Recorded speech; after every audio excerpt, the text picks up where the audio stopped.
स्निजिद'थि भारत उदांस्रि साननि गोजोन आरो गाहाम हामलायनायखौ आं साफ्रोम भारतारि सुबुंफोरनिसिम गिबिसिनथाराव बावहरग्रोनाय थाबाय। जों दिनै national liberation front of Bodoland थामहिनबा NLFBआ मोनसे हाबाफारि लानाय जादों। बे हाबाफारियानो जाबाय दंफां गायनाय। दंफांफ्रा गोबां रोखोमनि दंफांफोर दङ, जेरै जोंनो माखासे सायहा होग्रा दङ आरो फिथाइ सामथाइ होग्रा दङ। जेरै फिथाइ सामथाइ होनोब्ला थाइजौ, खान्थाल, लिसु, खामब्रेंगा, सुमफ्राम आरो गोबां बायदि रोखोमनि।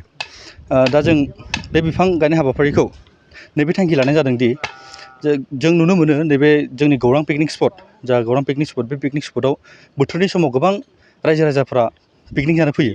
औ, दा बे हिसाबैनो पिकनिक जानो फैनाय रायजो राजाफ्रा इयुनाव जाहाथे सायहा सायख्लुम मोननायजों लोगोसे बै दंफांफोरनि फिथाइफोरखौ मोनजालाङो, नैबे उसिलायै जोङो नैबे मोनसे हाबाफारिखौ लानाय जादों। रायजोफोरनि मोजांखौ हास्थायनानै बे हाबाफारिखौ लानाय जादों। बेखौ बुंनो नांगोन, जों माखासे गभर्नमेन्टनि प्रट'कलफोरखौ जों मानिनानै बे बिफां गायनाय हाबाफारिखौ लानाय जादों। दलिय national liberation front of Bodoland थामहिनबा NLFBनिफ्राय बेखौनो बुंनो सानो जे जोंनि स्निजिद'थि भारत उदांस्रि सानखौ मोजाङै मोजां फालिलांनायजों लोगोसे जाहाथे मोजाङै मोजां बारग'होहरो। बिदिनो गोबांखौ जों थांनाय समफोराव नुनो मोनबाय जे सोरबाबा लोंनानै जानानै, सोरबाबा गारि सालायनानै, सोरबाबा बिदिनो बायदि रोखोमनि जाथायफोर जानानै माने जिउ खहा जायो। जाहाथे नैबे देग्लायनि स्निजिद'थि भारत उदांस्रि सानाव बेफोरबायदि जाथाया दाजाथों, जों नेशनेल लिबारेशन फ्रन्ट अफ बड'लेण्डनिफ्राय आसा खालामो आरो खावलायहरनाय थायो। 13 अक्ट'बराव जोंहा national liberation front of Bodoland थामहिनबा NLFBआ जोनोम जादोंमोन। दा बे जोनोम सानखौ जोङो जोबोद मोजाङै गाजा गोमजायै खुंनायनि मोनसे लाहार फाहार आरो थाग थियारि खालामगासिनो दङ जोङो। दा आसा खालामो बै हाबाफारिया मोजाङै मोजां जालांगोन आरो मोजाङै मोजां खुंफुंजागोन।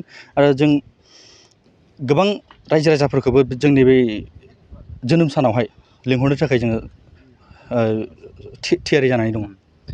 जों दिनै नैबे गौरां दैसा जिंनि पिकनिक स्पटआव गायनायजों लोगोसे हरै जोंनि मोनसे पिकनिक स्पट दंबावो, ओरै सरलपारा पिकनिक स्पट, हजोंबो जोङो बिफां गायनाय हाबाफारिखौ लानाय जादों।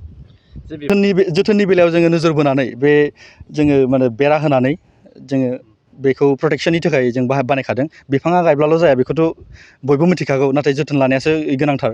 दा बे असिलायैनो जोङो प्रटेक्सनखौबो नोजोर बोनानै जोङो माने औवा थथाम खरै ओरै थुनानै ओमफ्राय ओरै राउन्ड माबा खालामनानै होदों आरोखि प्रटेक्सननि थाखाय।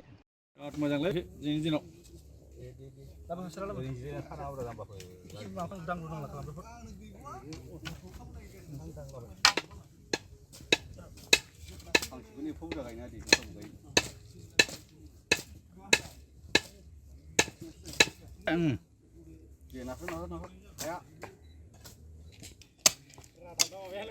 बिदि थानोसै मालाबा लादों।